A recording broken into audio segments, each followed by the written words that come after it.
बेंगटी गांव किस लोक देवता से संबंधित है? बेंगटी जो गांव है वो कौन से लोक देवता से संबंधित है? देखिए, बेंगटी की बात करते हैं तो बेंगटी आप सब जानते हैं कि वर्तमान जिस जिले में है वो जिला है आपके कौन सा? फलोदी। फलोदी आप सब जानते हैं किससे अलग हुआ है?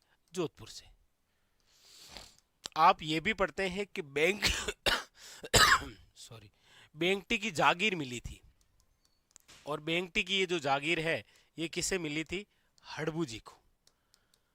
आप कहेंगे सर ये जागीर किसने दी थी? तो राव जोधा, क्योंकि हड़बू जी ने राव जोधा को मंडोर जीतने का आशीर्वाद और कटार दी थी। वापस राव जोधा ने हड़बू जी को क्या दी थी? बेंगटी की जागीर। और ये जो बेंगटी स्थल है ये किससे संबंधित है? हड़बू जी से। जबकि याद रखिएगा, हड़बू जी की जो जन्मस्थली है, हड़बू जी की जो जन्मस्थली है वो है आपके भुंडेल गांव।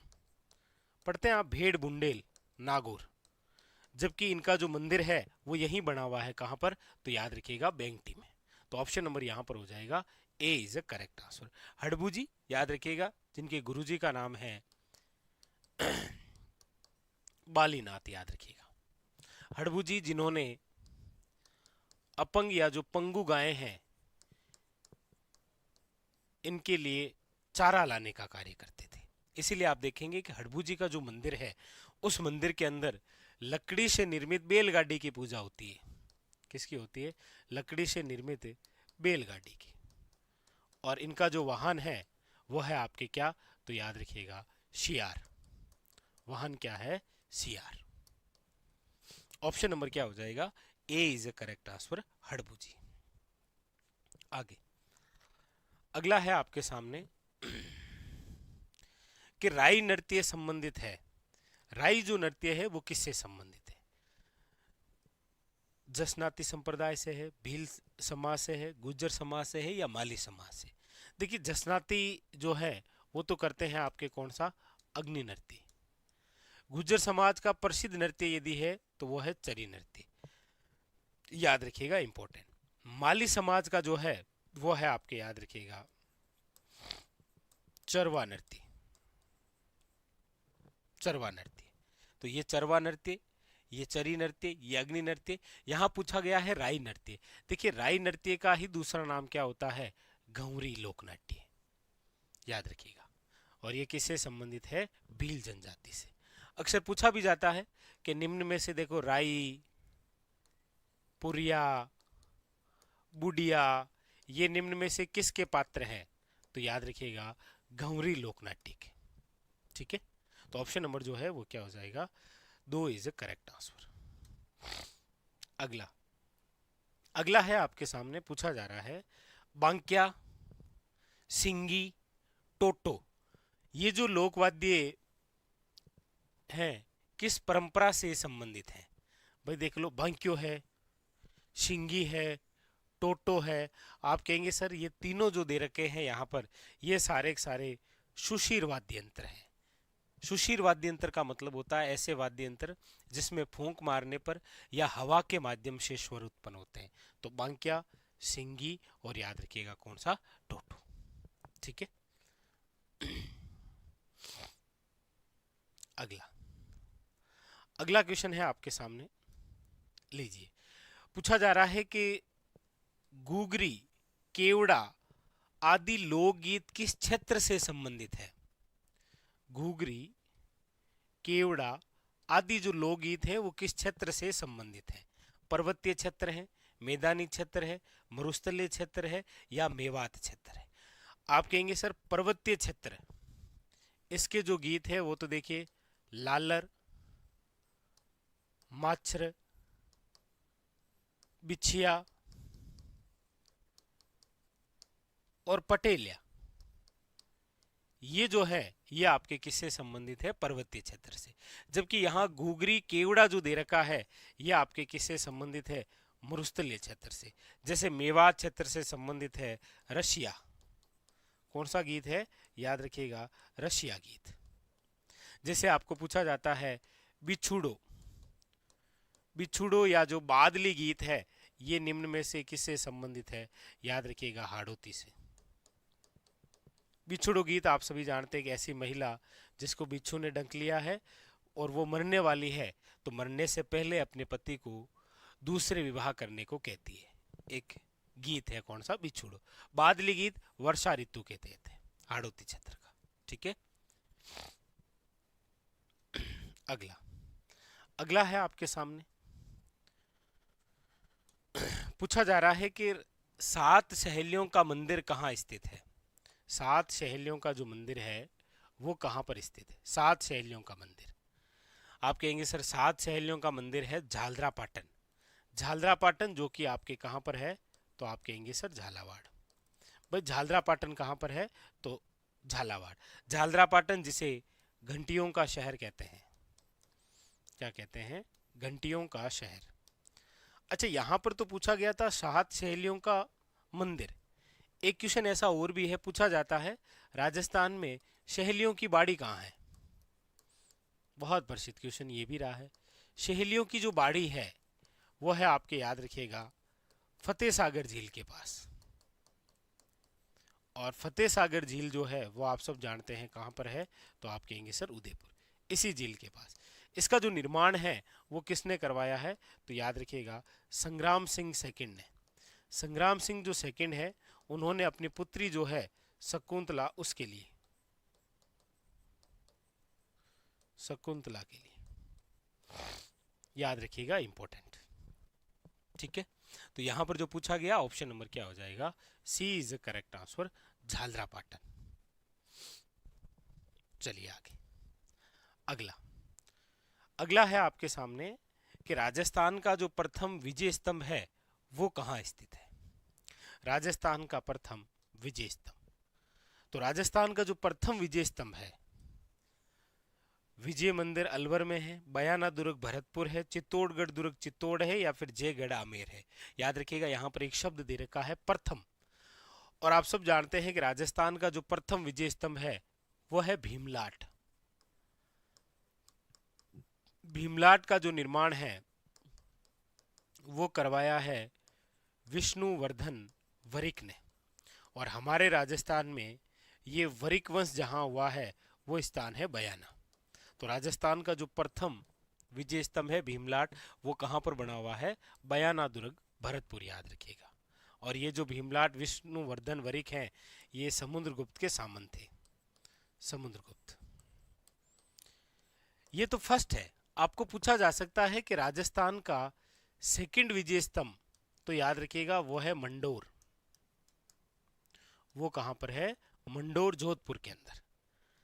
लेकिन जब आपको पूछा जाए कि राजस्थान का प्रसिद्ध विजय स्तंभ निम्न में से कौन से किले में है, तो चित्तौड़ के अंदर है वो, याद रखना। वो पूछने का तरीका किस हिसाब से है, क्या है, वो आप थोड़ा सा देखें। ठीक है, तो राजस्थान का प्रथम विजय स्तंभ काफी बार पूछा गया क्वेश्चन है आपके सामने, काफी सारे एग्जामों में भी आया है। अगला अगला है दुत्तई, गद्दर, कानो, मिर्जाई। दुत्तई, गद्दर, कानो और मिर्जाई किससे संबंधित है? क्या ये तलवार से संबंधित है? याद रखिएगा तलवारों के लिए प्रसिद्ध जिला जो राजस्थान के अंदर है वो है आपके, याद रखिएगा, शिरोई। पूछा जाता है तलवारों के लिए प्रसिद्ध जिला है शिरोई। दूसरा ऑप्शन है पगड़ी। आप कहेंगे सर ये जो शब्दावली दे रखी है ये पगड़ी से संबंधित भी नहीं है। पगड़ी याद रखें हमारे राजस्थान के अंदर प्रतिष्ठा का सूचक, मान सम्मान और प्रतिष्ठा का सूचक है क्या? पगड़ी। देखिए पगड़ी से यदि इस प्रकार से कोई क्वेश्चन आएगा ना तो वो ऐसे आएगा, तुरा, कलंगी, सिरपेच, निम्न में से किससे संबंधित है? तो फिर याद रखिएगा पगड़ी से, क्योंकि पगड़ी के आभूषण है ये। फिर आपके सामने क्या है? अंगरखी। आप कहेंगे सर यहां पर जो दे रखा है शब्दावली ये किससे संबंधित है? अंगरखी से, याद रखिएगा। ठीक है, तो ऑप्शन नंबर क्या हो जाएगा यहां पर? वो हो जाएगा C is a correct answer, 3 नंबर। अगला अगला है आपके सामने कि प्रसिद्ध राजस्थानी गीत धरती धुरारी किसके द्वारा लिखा गया है? धरती धुरारी किनके द्वारा लिखा गया है? धरती धुरारी उन्हीं के द्वारा है जिनकी रचना है पाथल व पिथल, जिनकी रचना है मिंजर, जिनकी रचना है लीलटास। आप कहेंगे सर ये सारी की सारी रचना है कन्हैयालाल सेठिया जी। कन्हैयालाल सेठिया जी की जो जन्मस्थली है वो है, याद रखिएगा, सुजानगढ़, सुजानगढ़ चूरू। ये भी थोड़ा सा ध्यान रखिएगा, ठीक है। आगे अगला जो क्वेश्चन है वो आपके सामने ये रहा, लीजिए। पूछा जा रहा है, सुमेलित करना है। एक तरफ स्थान दे रखा है और एक तरफ उत्सव है, एक तरफ स्थान दे रखा है और एक तरफ उत्सव है। यानी कि एक तरफ तो आपके सारी होलियां दे रखी है, जैसे कोड़ा मार होली, पत्थर मार होली, लट मार होली और न्याहान उत्सव है जी। ये क्या नाम है? न्याहान उत्सव। ये तो वन लाइनर के तौर पर आपको कई बार आता है कि राजस्थान में न्याहान उत्सव कहाँ का प्रसिद्ध है, और आप कहते हैं सांगोद। सांगोद कहाँ पर है? याद रखिएगा, कोटा। अच्छा क्वेश्चन बनता है, तो ये तो मिलान कर दीजिए सांगोद कोटा से, ठीक है। हाँ। उसके बाद में फिर लीजिए, महावीर जी जो करौली है वहां की कौन सी होली प्रसिद्ध है? तो आप कहेंगे सर लठमार होली। कौन सी है? याद रखिएगा, लठमार होली। फिर उसके बाद में भिणाई, भिणाई अजमेर, कोडामार होली। बाड़मेर की है पत्थरमार होली। बस कौन सा हो जाएगा? तो आप कहेंगे सर श्री महावीर जी लठमार पहले में सी, यानी पहले के अंदर 3। एक ही ऑप्शन है, option number 4 is A correct answer. अगला अगला है आपके सामने, पूछा जा रहा है सुमेलित कीजिए। एक तरफ एकादमी दे रखी है और एक तरफ स्थापना वर्ष दे रखा है, दिख रहा होगा आपको। एक तरफ क्या दे रखी है? एक तरफ एकादमियों के नाम है, हालांकि प्रश्न जो है वो पूरा कूट के आधार पर है ऐसे, ठीक है, लेकिन हम देख लेते हैं यहाँ पर। और अरबी फारसी शोध संस्थान यहाँ पर दे रखा है आपके सामने। तो बताइए कौन सा हो जाएगा यहाँ पर? आप कहेंगे सर राजस्थान जो साहित्य अकादमी है वो है 1958, 1958 यानी कि 1958 के अंदर, ठीक है। उसके बाद में फिर है आपके राजस्थान उर्दू अकादमी, उर्दू है आपके 1979 में, क्योंकि हिंदी ग्रंथ जो अकादमी है वो है आपके 1969 में, और अरबी फारसी शोध संस्थान टोंकवाली है 1978 में। ये लीजिए, मिलान कर दीजिएगा आप, ठीक है। ये रही आपकी, यानी कि यहां पर वैसे देखेंगे तो ऑप्शन नंबर कौन सा हो जाएगा? 2 इज करेक्ट आंसर है। लीजिए आगे।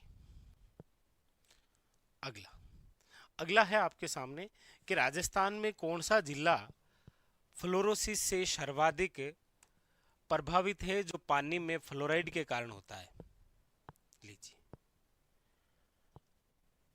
पानी में फ्लोराइड, कौन सी पट्टी है ये? आप कहेंगे सर इसे आप कहते हैं कुब्बड़ पट्टी। नाम तो सुन रखा आपने, कुब्बड़ पट्टी, या फिर इसे आप कहते हैं बांका पट्टी। कुब्बड़ पट्टी या बांका पट्टी, जिसके अंदर फ्लोराइड का जमाव। पानी के अंदर क्या है, फ्लोराइड का जमाव जब होता है तो शरीर की हड्डियां जो है वो टेढ़ी हो जाती है और दांत पीले हो जाते हैं। और ये जो कुब्बड़ पट्टी है ये याद रखिएगा जाइल से पुष्कर तक। जाइल नागौर में आता है और पुष्कर जो है वो अजमेर में है, याद रखिएगा। तो यहां पर जो ऑप्शन नंबर है वो कौन सा है? ए इज करेक्ट आंसर, नागौर। अगला है आपके सामने,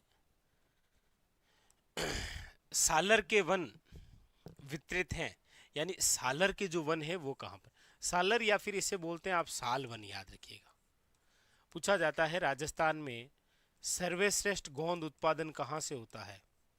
याद रखिएगा यहीं से, सर्वश्रेष्ठ गोंद उत्पादन। लेकिन गोंद उत्पादन के लिए जो स्थान प्रसिद्ध है वो तो चौहटन बाड़मेर है। सर्वश्रेष्ठ गोंद यहीं से उत्पादन, और ये कहां पर है? तो याद रखिएगा अलवर में है, उदयपुर में है, शिरोई में है, अजमेर के अंदर है, राजसमंद में है। यह इन जिलों के अंदर आपके सामने सालर वन। अगला अगला है राजस्थान राज्य जैव विविधता बोर्ड। ये तो काफी बार एग्जाम के अंदर आया है, बहुत बार, कि राजस्थान राज्य जैव विविधता बोर्ड की स्थापना कब हुई है? याद रखिएगा 2010। कब हुई है? 2010 के अंदर। ऑप्शन नंबर है 3। यहां कह रहा है कि राजस्थान में मरुस्थलीकरण का कौन सा कारण नहीं है, यानी ऐसा कौन सा कारण है जो मरुस्थलीकरण का कारण नहीं है। वर्षा की कम मात्रा विशेषकर पश्चिमी राजस्थान में, बालू का स्तूपों का स्थिरीकरण, अतिचारण, भूमि उपयोग में यानी भूमि उपयोग पैटर्न में परिवर्तन। ध्यान दीजिए, ये पूछ रहा है मरुस्थलीकरण। मरुस्थलीकरण का मतलब हो गया मृदा अपरदन, और हमारे राजस्थान में मरुस्थलीकरण हो रहा है, आप सब जानते हैं। लेकिन यहां पर आप 2 नंबर ऑप्शन देखेंगे ना कि बालू का स्तूपों का स्थिरीकरण, बालू का स्तूप, मिट्टी का कोई ना कोई आकार किसी ना किसी टिल्ले के रूप में, लेकिन वो सारे स्थिर थोड़ी है। अब जैसे बालू का स्तूप में आप बरखान पढ़ेंगे तो सर्वाधिक गतिशील बालू का स्तूप है ये। तो यहां पर पूछा गया कौन सा नहीं है, तो ऑप्शन नंबर 2 ये नहीं है। ठीक है, स्थिरीकरण नहीं है ना। अगला है लूणी जमई बेसिन को इस नाम से भी जानते हैं, यानी लूणी जमई जो बेसिन है उसे आप किस नाम से जानते हैं? बांगर प्रदेश के नाम से, घोड़वाड़ प्रदेश, घग्गर का मैदान या छप्पन का मैदान? बताइए। छप्पन का मैदान आप सब जानते हैं कि ये माही बेसिन का भाग है, मतलब प्रतापगढ़ है, बांसवाड़ा है, डूंगरपुर है, उदयपुर। घग्गर का मैदान आप सब जानते हैं योध्य प्रदेश के नाम से भी जाना जाता है। आप कहेंगे सर लूणी बेसिन को ही कहा जाता है घोड़वाड़ प्रदेश, याद रखिएगा। ऑप्शन नंबर क्या हो जाएगा? 2 इज करेक्ट आंसर, याद रखिएगा। और उसके बाद में फिर अंतिम क्वेश्चन पूछ रहा है अरावली के निम्नलिखित शिखरों को उनकी ऊंचाई के अनुसार सही अवरोही क्रम में जमाइए। अवरोही क्रम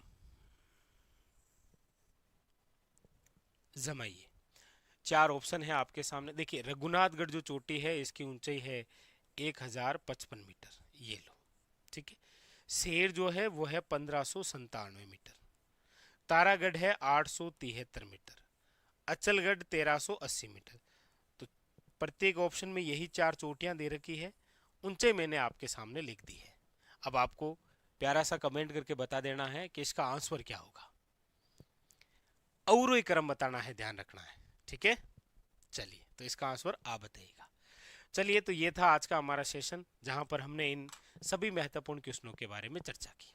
मिलते हैं अगले सेशन में, तब तक के लिए धन्यवाद आप सबका।